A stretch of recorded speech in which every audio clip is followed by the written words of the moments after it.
guys ready? All right, let's give it up for Daniel Klaussen!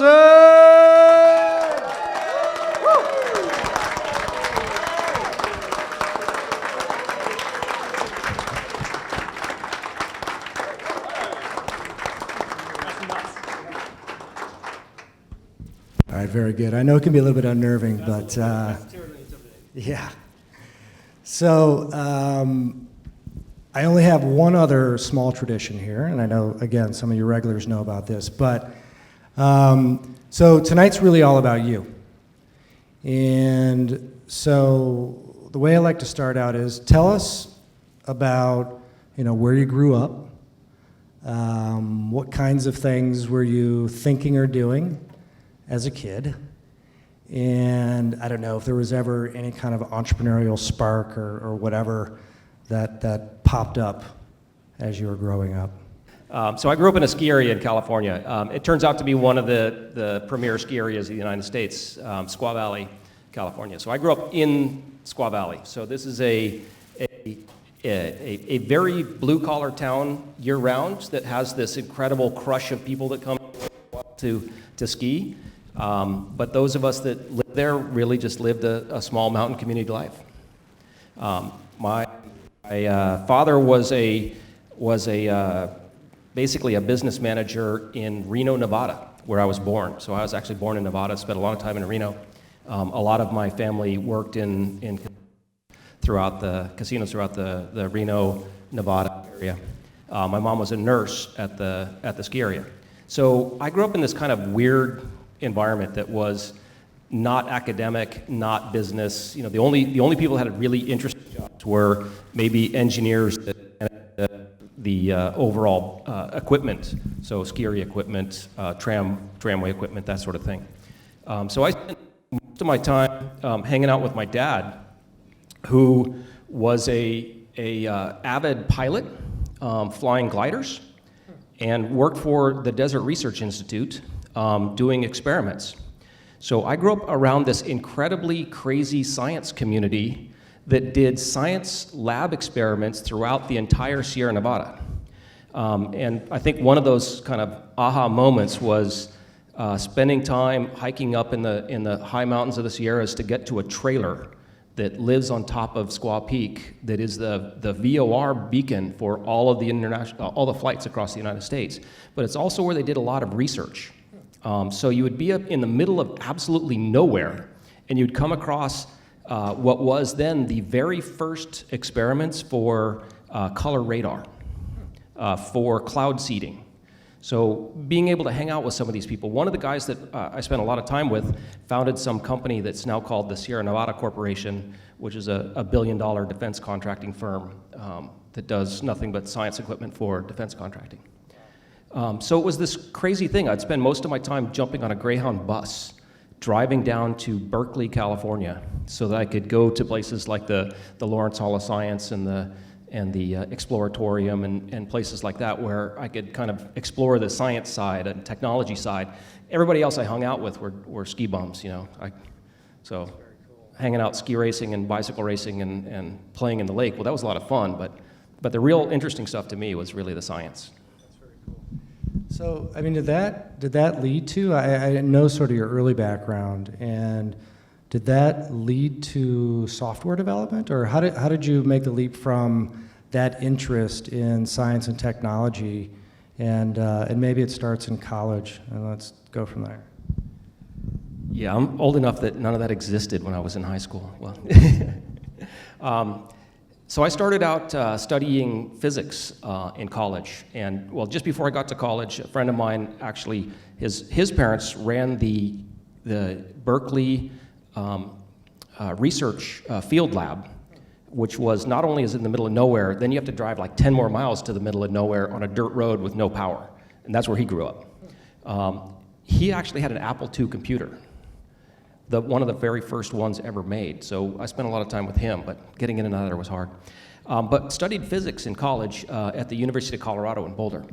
And I was bicycle racing. I was a national level bicycle racer Coming from my mountain background, that was kind of convenient to carry over. And then I spent all my time studying physics.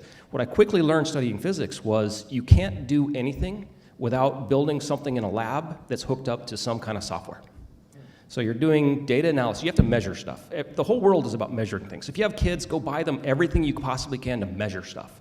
Weight, distance, brightness, color, just measure things. Measure everything and make sure they're curious about it. But what was really interesting was everything that we did was wired up to something that had to measure or analyze or process data. So in order for me to have a job of anything that was going to be interesting, it was going to involve processing software. So I quickly learned to write code and manage odd bits of hardware and assemble things in different ways.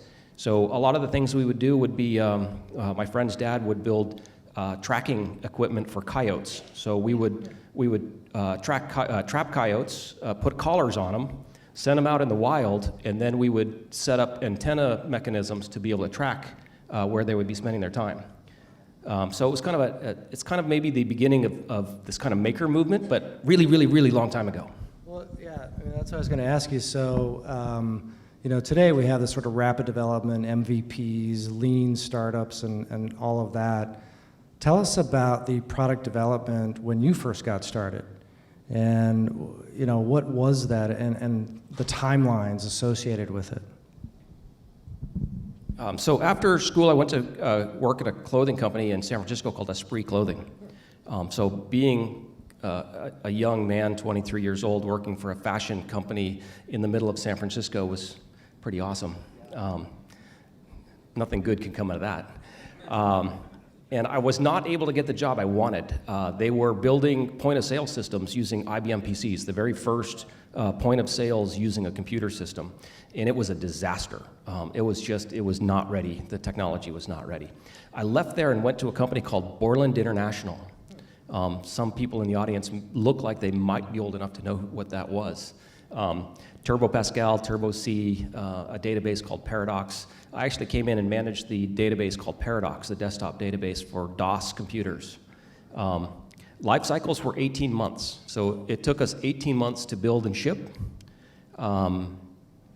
Half of that time was probably QA over the overall, half the cost, development cost. There was generally about a 1-to-1 ratio or 1-to-2 ratio of software engineers to QA developers, or software developers to QA engineers, however you want to say that.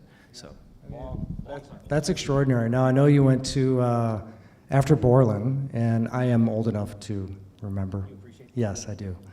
But I think you landed at another company after that, right? Why don't you tell us a little bit about that little company and what happened there? So I have a history of kind of breaking off of the company that I'm in and starting a lab within the company. So I actually worked temporarily at a group in Borland where we were doing distributed database theory of using databases to send messaging systems pretty close to what Lotus Notes is how do you have a repository that multiple people have the same copy of the repository, but you have a very, very slow connection between them. So distributed databases is actually a really interesting, challenging, hard problem from a software engineering point of view, mathematically point of view. But we were building a messaging platform on that, and messaging was really interesting to me. So I left that company when we actually shipped a product for MCI that was built on MCI Mail. But I left that company and joined a tiny startup that had about 35 people in it that was called Collabra Software. And we built an add-on for the enterprise for collaboration. So think of what Slack is today. So an earlier version of Slack that was built on a messaging architecture rather than in that case, that's built on a different architecture. I love Slack, it's pretty cool. But we were bought shortly after by a company called Netscape. And that turned into 5 years of managing the Netscape Navigator and client projects. So just to put this in context, so everybody familiar with Netscape, I hope. Little plug here, by the way, Startup Grind Global in February, we actually have Mark Andreessen is one of our guests.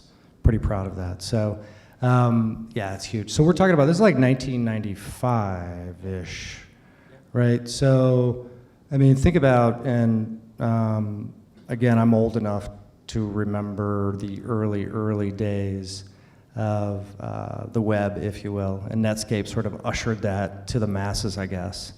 Tell us about that time, and being a part of a company like Netscape that got so much attention, and where it ended up. It was definitely a crazy time. I don't know that we knew it at the time, though. We were, I ended up leaving Netscape when I was interviewing a second nanny to take over the nighttime shift, because the first nanny couldn't cover the number of hours that my wife and I were out of the house. So my wife worked for Gartner Group, which is an analyst firm, and I was at Netscape, and we never got home before 8:30, 9 o'clock at night. So it was a really, really, really busy time. It was exciting because everything you were doing was just, it was new and innovative, and the first time it had ever been done in many cases. So it's easy, and I know from anybody that's doing a startup, it's so easy to get caught up in the excitement about what's going on. It was a complete crush of people trying to understand how to use the technology, what could it be used for, how could it be used. All of the wrong companies, of course, were the ones to adopt it first, but that's okay, that they provided a lot of needed capital to continue to build a lot of things. So our commerce servers, a lot of the SSL connection technology, a lot of online transactions and financial transactions were all just driven by interesting people doing interesting things with the technology and the platform. Trying to think of crazy war stories from that time. It was the browser wars, so competing against Microsoft. Microsoft systematically put the first 5 companies that I ever worked for out of business. So they got rid of Borland, they got rid of Collabra, they got rid of Netscape. I mean, it was crazy. They were the evil empire. So I kind of feel that down deep in my roots. But we were inventing things on the fly. So I was flying regularly to Maryland because at the time, encryption was considered, was classified as a munition by the U.S. government. And I had to meet with the NSA regularly over the differences between 56-bit and 128-bit encryption technology. And it was actually illegal to ship in France for quite some time. We actually couldn't ship the product in France. You said it was classified as a munition? It was classified as a munition because the ability to encrypt data. So it was, unreal, the kinds of new things that you would uncover accidentally. We're also at a time where we could invent things on the fly. So because there wasn't a standard yet in a lot of the areas of HTML or HTTP or SSL or some of these things, we would just decide what to do, invent it, and ship it. And then that pretty much became the standard because it was what was running by and large in the field. Of course, that's not the way anything could get done today. So languages like JavaScript have a long process of trying to evolve them and mature them. At the time, we would just, if you wanted to invent a new Java command or new Java parameter, you would just do it and you would ship it and then you would document it later. I'm curious about sort of Silicon Valley in general at that time. So I don't know if everybody knows the history of Silicon Valley, but it actually goes long before the internet, and literally goes back to the late 30s when Stanford actually developed an entrepreneurship program for engineers. And out of that came the Hewletts and the Packards of the world, and that sort of created this, nascent kind of ecosystem. But tell us about the ecosystem in the mid-90s. Here in Chicago's been exploding over the past 5 years in creating our ecosystem, and Startup Grind is certainly part of it. But what was it like back then? I mean, today everything's so transparent, everybody's so open. Tell us about what was the environment like? I think it's always been pretty open. In an area like that where a company like Borland gets crushed by Microsoft, everybody shatters and they distribute throughout the valley. So you have what we would call the mafia, the Borland mafia, the Netscape mafia, the Apple mafia, that would be working at all of these other companies where you knew somebody. So interestingly, none of the early developers got into Google early, which was really curious. There's a whole story behind that. But you would find people that you had worked with just about every place in the valley, and everywhere you went, you would run into somebody and you would say, hey, what are you working on? And it was very, very open in that. It's really because of that university environment, and then once you start getting that kind of flywheel momentum of attracting these kinds of people into the area, you then keep going. Raising money was a lot harder than it is today, and a lot more difficult to find venture capitalists that really understood what it was you were trying to build and how you were trying to build it. So a lot of the Sequoia and Kleiner Perkins really kind of unleashed that when the Netscape IPOs and several other that followed that really started to say, what, this is real technology that real people are going to be spending money on. These are real businesses that are really going to take off. You didn't have to have a shrink wrap product on the shelf. In fact, I was in the room when we invented this idea that the license didn't have to be attached to the software itself. You could download the software and get a license later and qualify it later. Little things like that just exploded capabilities throughout the valley and it would just ripple through immediately. People would take advantage of that. So you'd see something like that and then immediately copy it, and everybody else would be doing the same thing. Interesting, Apple has never been a company that very many people ever wanted to work at. It has a terrible, terrible reputation in the valley, which outside of the valley you don't see it. They've never paid engineers particularly well. They work really, really hard, and there's not a lot of stock options. So many people that I know that were early Apple employees really, they gave enormous amount of their time and energy into Apple without having the kind of benefits that many of the other companies, people worked at the other companies, were able to see.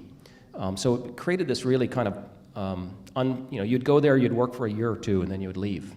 You'd learn a lot. It'd be a good experience. It'd be a phenomenal working environment. But the design, the product, the quality was all phenomenal, but you would just come out exhausted and not enriched in the way that a lot of people around you had been. At our first global event, I actually met the lead engineer for the first iPhone. And so he reported directly to Steve Jobs, and it was very much as you just described. And I can't even repeat in public what Steve Jobs called him. Repeatedly. Yeah, so, but in any case, so let's go back to Netscape and how long you stuck around there and what attracted you or what got you out of Netscape? What was the next thing?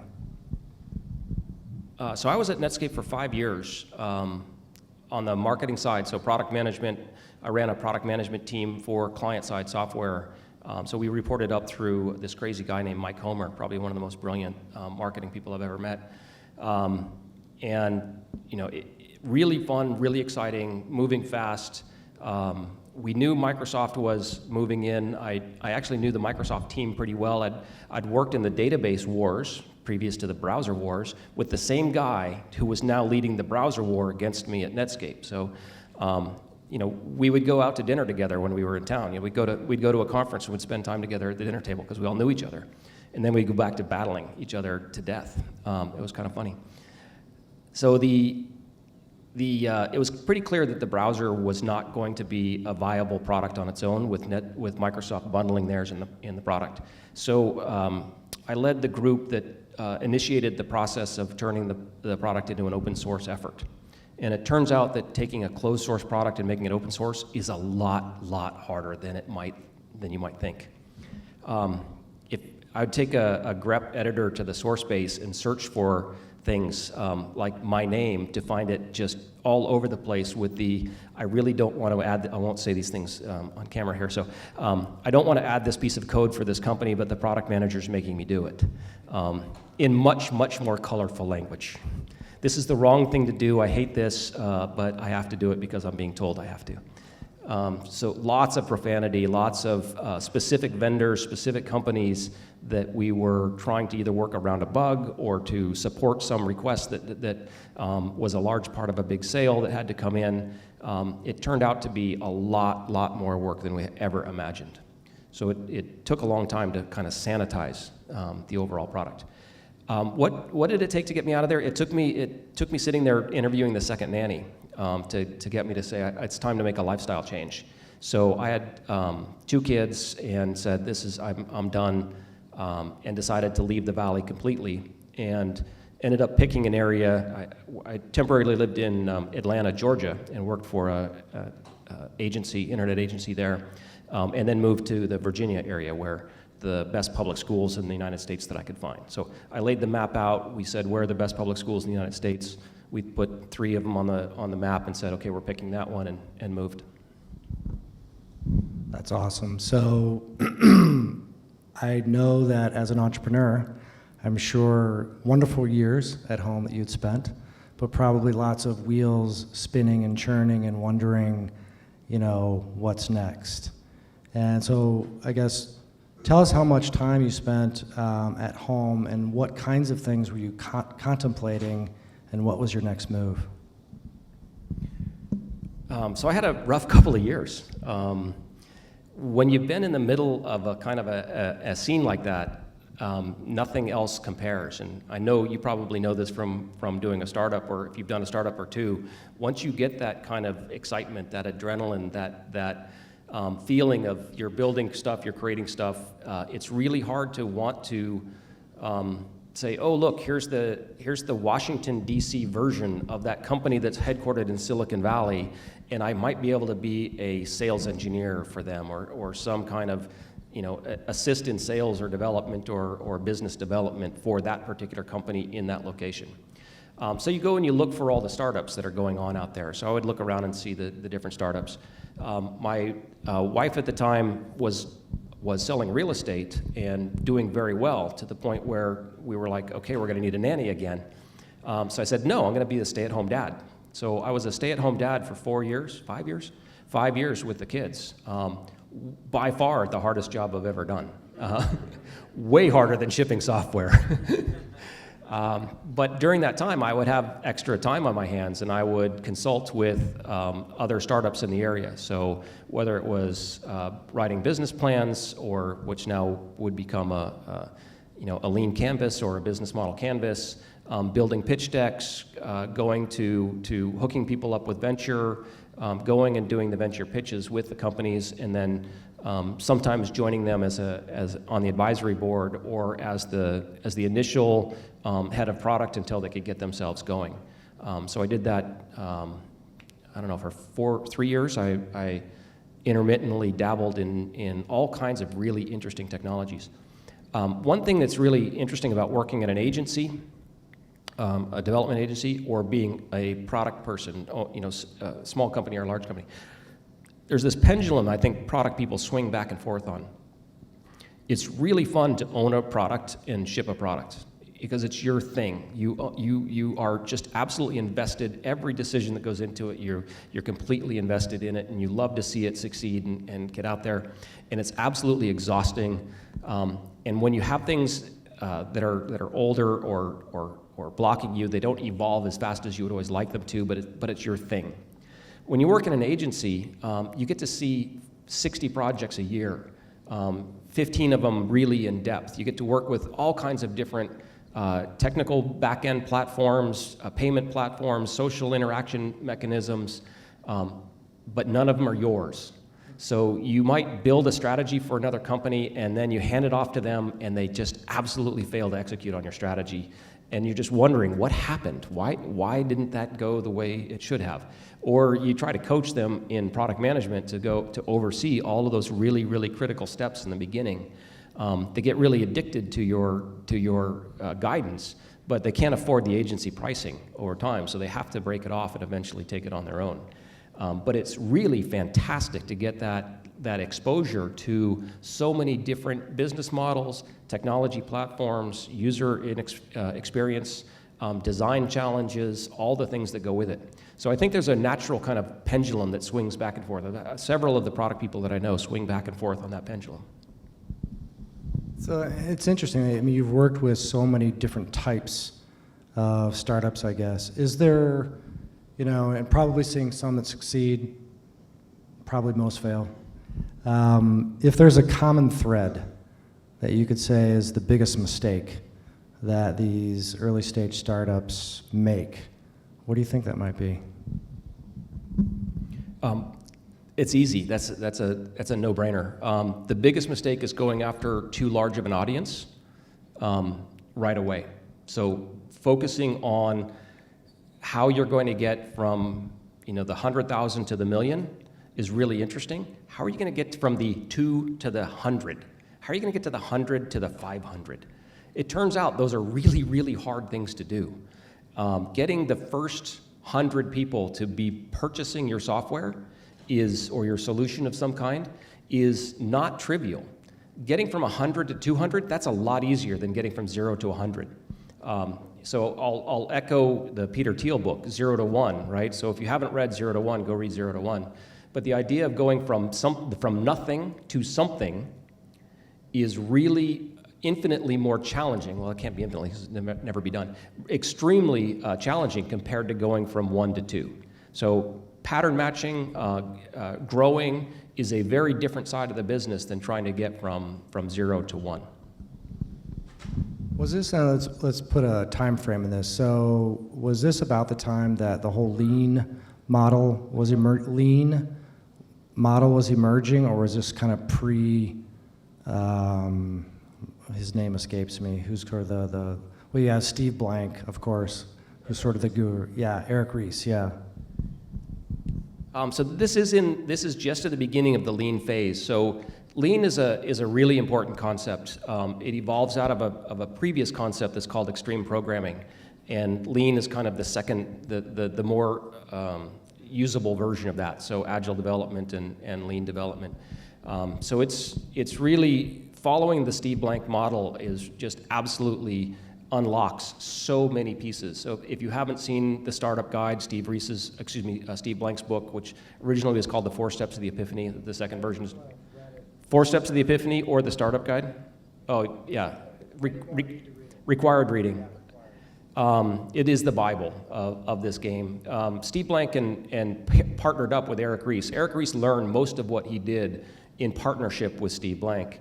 And it's Steve Blank's guidance that really set this whole lean startup piece in motion. And then Eric Ries came through with his book, which is absolutely phenomenal. But highly recommended. Definitely the right initial first places to go. So if you have this idea, the question then is, how do you know that you have the right it? It's how do you validate that the thing that you're building people actually want? And the lean startup starts with that concept and takes that concept pretty far, but getting that what is the it correctly is really interesting. There's a great, for those that are taking notes on various things to go look up, there's a Google engineer that created something called Pretotyping, where it talks about validate that you have the right it before you build it right. So building it wrong to validate that people actually like what you're trying to do before you spend the time and money to do it right is absolutely critical. Yeah, it's interesting. I've had Emerson Spartz. I don't know if folks know who Emerson Spartz is, a local founder here. His company has this approach where any new product development, they actually build it as ugly as possible. They have a contest. Because if it solves a problem, it doesn't matter how ugly it is. So in any case, so let's move forward a bit and tell us about getting to Marriott, and let's talk a bit about your current role. And I love what you guys are doing internally. I actually, admittedly, was not aware, but I'd love to hear about how you got there and what you guys are up to. So I got dragged off the couch finally by a guy that was at PBS Television. So I did the strategy and all the mobile apps for PBS TV. This is kind of an unfair advantage in the startup world. So if you make out your list of your various, your lean canvas, and one of the unfair advantages is you already have several million people that you could ship to at a moment's notice, right? So at PBS I had that unfair advantage. At Marriott I have that unfair advantage. It doesn't mean that you're home free though, because you have to make sure that you're building something people still want. And being able to get 5 million people tell you that they like it is actually sometimes the wrong thing, because with enough people, somebody will like it, right? So it actually can give you really false positives. So I got off the couch at PBS. PBS decided to rebuild their entire infrastructure on a cloud-based architecture, bring in all new product managers, and redesign from the ground up. And it was just phenomenal. You had to hunt down things in the craziest places. So I would have to be in the legal department figuring out that the contracts that describe what the technology for mobile means in legal terms was currently incorrect, and that we needed to change that language so that we could distribute the products the way we wanted to. So it didn't, and that's really, if you're a product manager, you can't think of anything as being a boundary. If you're going to ship the greatest product that needs to be shipped, you have to go, if it's a PR issue, if it's a marketing issue, if it's a legal issue, you have to go hunt those things down and work them out. So you need friends in all these departments. One of the hardest things sometimes is getting the accounting department to understand how you do the accounting for sprint-based development. So all the accounting departments I've ever worked with really want to have a contract in place that says, hey, if you breach this contract, I can sue you. Well, in agile development, it's, well, you build what you're supposed to build for the next 3 weeks, and if that worked great, we'll decide what to do for the next 3 weeks. That doesn't fit any legal contract or any accounting model that most corporations have. So feel free to really cross boundaries as necessary to go do that, no matter how small or how large the project that you're working on is. So that set me up for Marriott. I interviewed at Marriott for a Marriott Labs position, so innovation and strategy. And it's really that background that I picked up at PBS of large organizational dynamics of how do you create startup efforts inside of a large company. So how many people are currently working at a larger company while you're doing your startups? So we have a few people here that are kind of surviving their current day jobs while they're working on other things.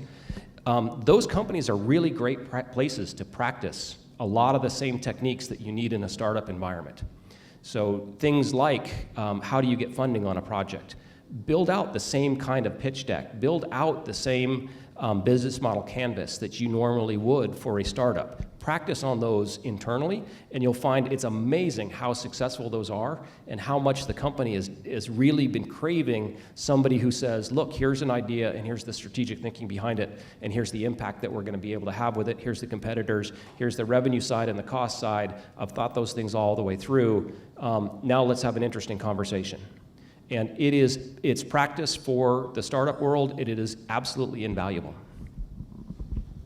That's awesome. So I'd love to hear about some of the products that you guys are working on with Marriott, if you can share. And give us, and also too, for all of us entrepreneurs out there, give us your favorite that failed, and then maybe your least favorite that succeeded. Did I just throw you a curveball? Yeah. Yeah. All right, I'll take it. And I want to get some questions from you guys. I want you guys to participate in this as you have questions along this way. So what are some of the things that we're trying to do? So I divide innovation across multiple fronts, and same kind of thinking that you would do in a startup environment. Is it a technology innovation? Is it a business model innovation? Is it just kind of out there in left field? I mean, what exactly are you trying to innovate on? And are you trying to create multiple innovations at the same time?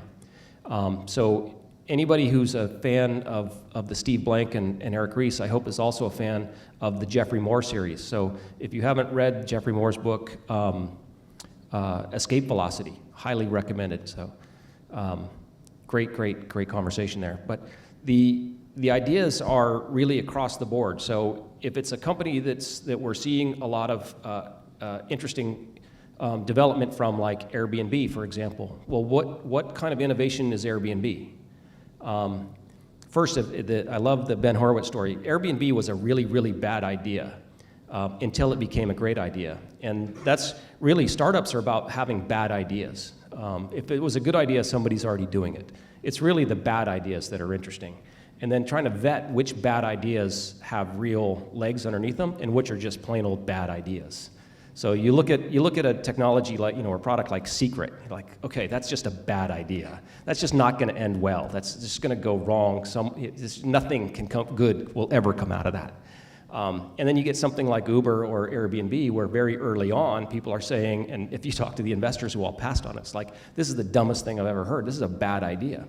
Well, it's not a technology innovation. The technology's been around for a long time. Very rarely have I seen things that are actual technology innovations. So blockchain, technology innovation. Couldn't be done without a significant, serious, hard technology innovation. But most of the things that we see, Airbnb and Uber and all these really interesting companies that are getting a lot of press, the unicorns, it's all about a business model innovation.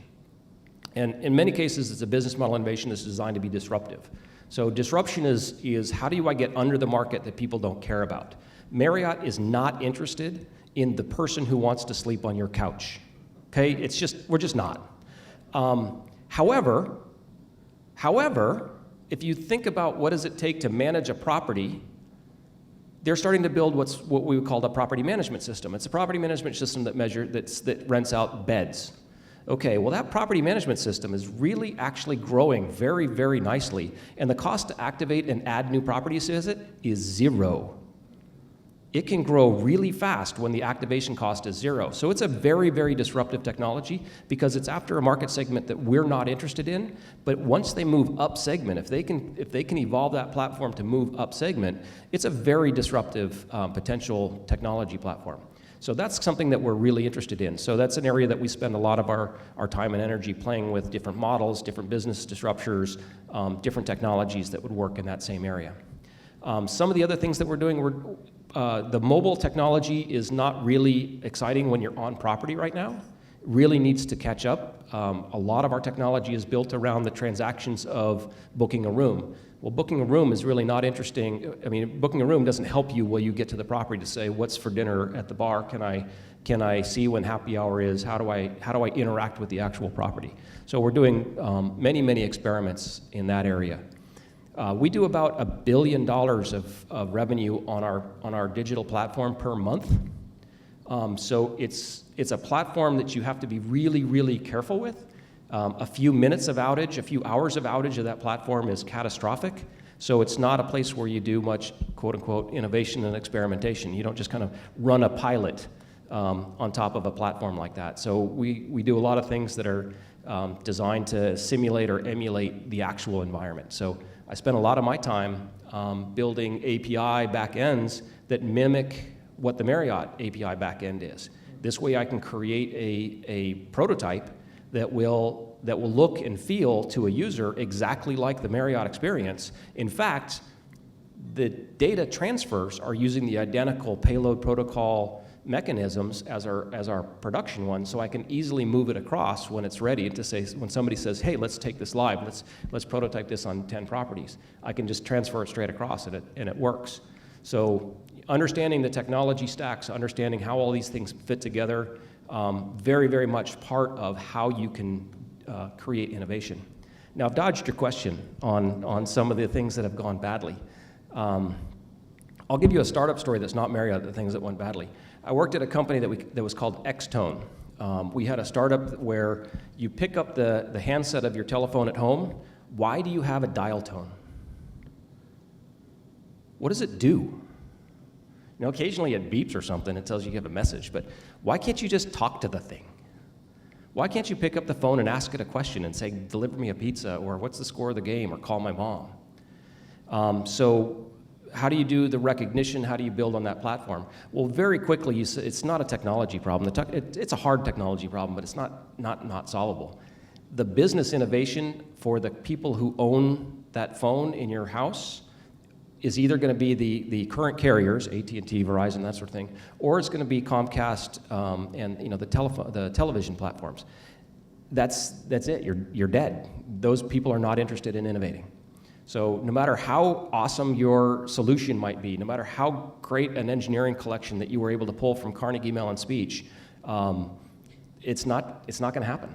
You're going to end up needing to do a business innovation in a business model, which then could lead to a technology innovation later. So you have to make sure you get which innovation is the critical path and make sure you've solved that one first, and then go do the other pieces of the innovation. So within Marriott, and how do you avoid getting false positives? So if you have this sort of great testing environment and the opportunity to test with, I guess, millions of users, how do you avoid that, oh my gosh, we got 100,000 people to use this, but yet it might have turned off 200,000 people? So this is really what I bring to Marriott. I'm not more innovative than anybody else at Marriott. The innovation is in the people in the building. There's no doubt that some of the brightest minds in hospitality are already inside those walls. It's not that we haven't thought of those ideas. It's what are the practices that you need to do to pull those out of the organization. I use exactly the same techniques that you guys use.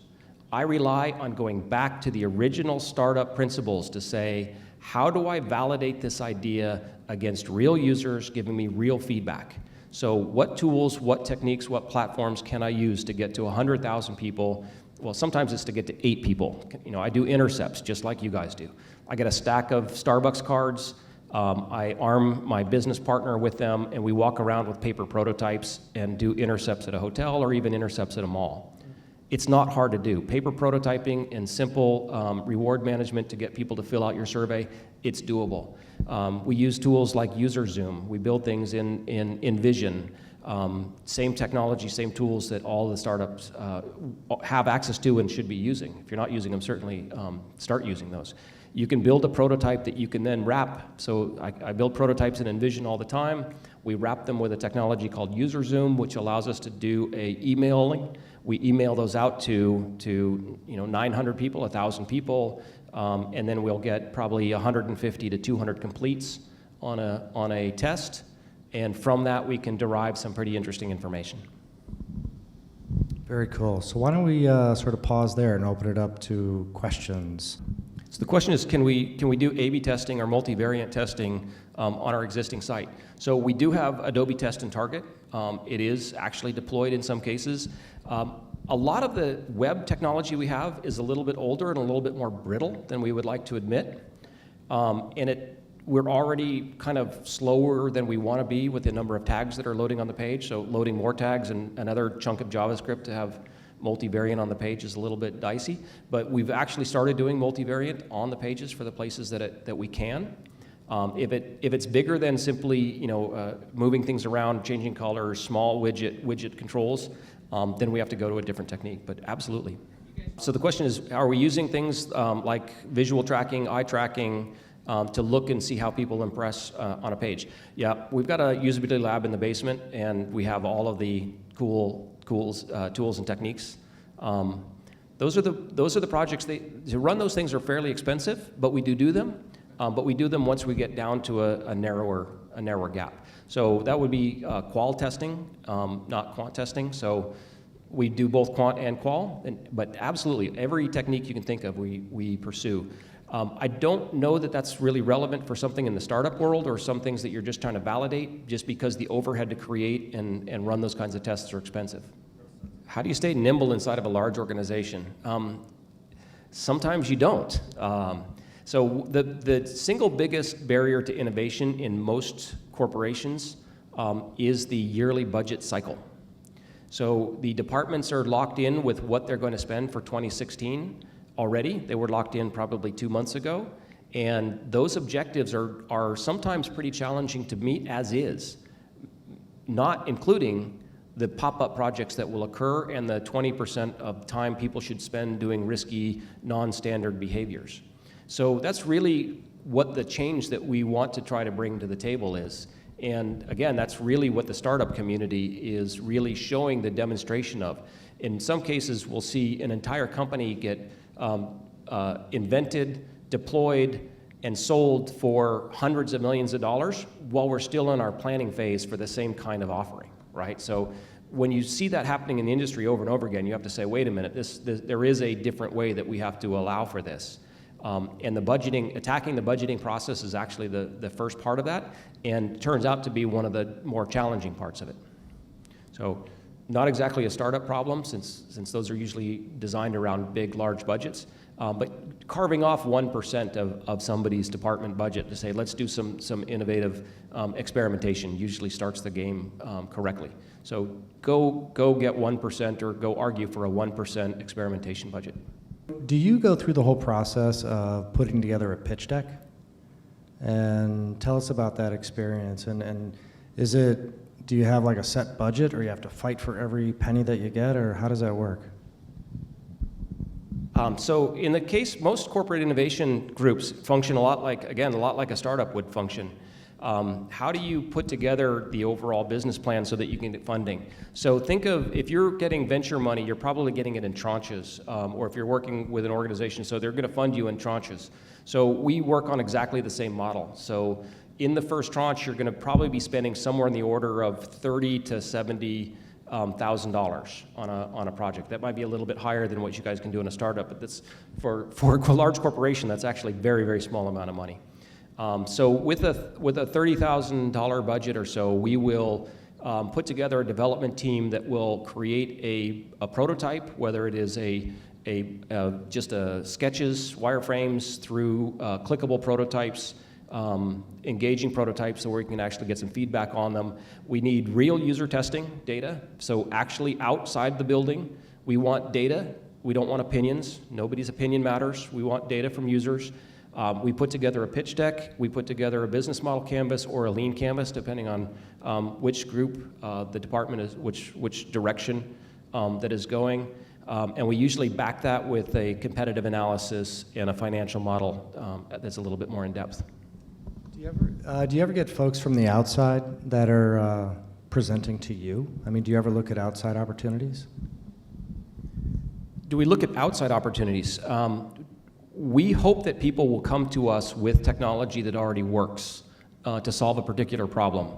So one of the real challenges on our side is we're a really big company. It's really hard for us to work with a startup, or actually, it's really hard for a startup to be able to handle the kind of volume that a company like ours can do out of the gate. But we'll work with them and kind of help coach them into the right position. But a lot of these companies, the smaller ones, aren't really ready to be production scale at the kind of scale that we would like them to be, or their technology hasn't been proven out at a larger scale. So we'll go prove some things out on a smaller scale. We'll test things. We'll prototype things in some properties. A lot of things come into us to go do that, and that's one of the great roles of my group, is to go not only look for an avenue for companies saying, hey, I've got something that you guys need to look at because it's new, it's innovative, it's exciting. We also turn around and pitch it the other direction. So you might not know this, but Marriott is one of the largest transportation companies in the United States. We run shuttles.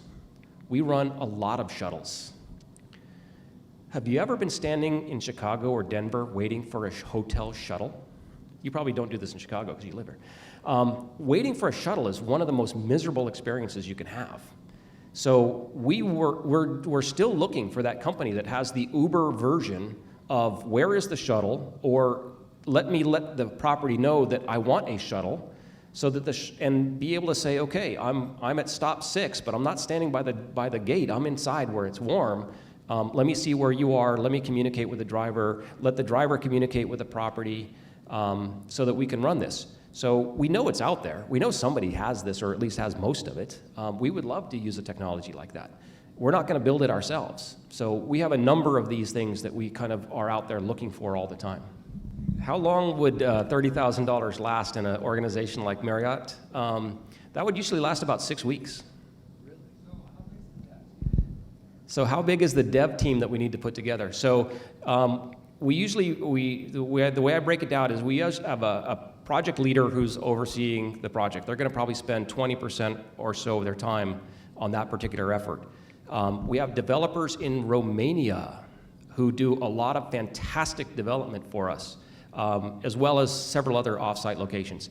I use lots and lots of different small development shops in Northern Virginia, in Utah, in California.